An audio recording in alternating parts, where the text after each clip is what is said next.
Dunia Maliga Africa Malere, Dunia Maliga Africa enchaînée. Le sujet de notre entretien portait sur la mystique du travail chez les peuples de la grotte. Les peuples de la grotte utilisent deux principaux termes génériques pour désigner le travail.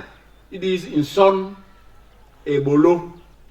Le terme Nson renvoie globalement à toute activité qui demande une dépense d'énergie en vue d'un résultat.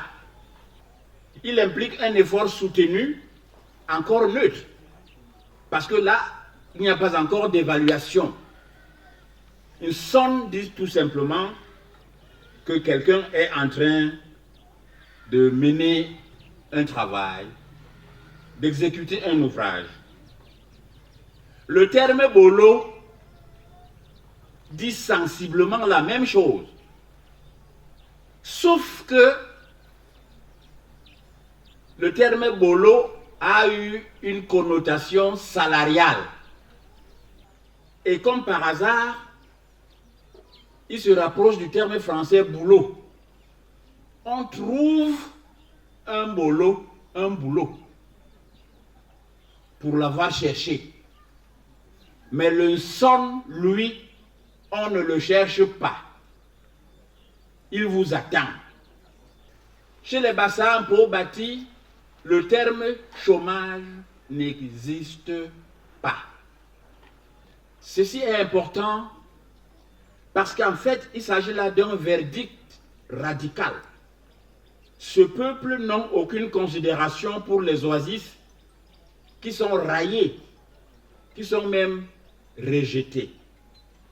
Les peuples de la grotte saluent ceux qui travaillent avec ténacité et motivation.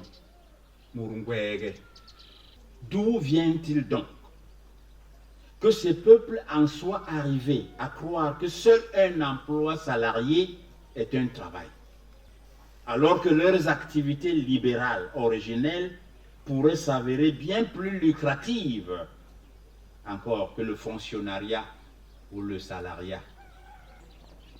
Mais si nous avons bien compris le concept du FIBE 2025, nous pensons en revanche que la culture de l'emploi installe dans la dépendance.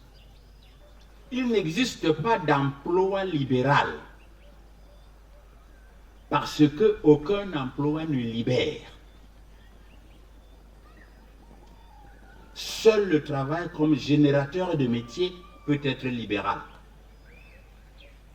Parce que seul le travail libère. Il ne dépend donc pas de nous d'être recrutés dans un emploi, pour un emploi, dans une administration publique ou privée. Mais il dépend de nous créer un travail là où nous sommes.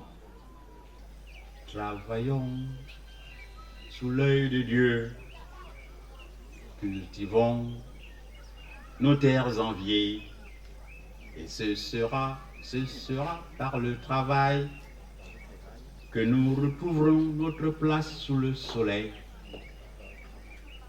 En attendant le plaisir d'écouter Belka Toubi, contentez-vous de ça. Je vous remercie.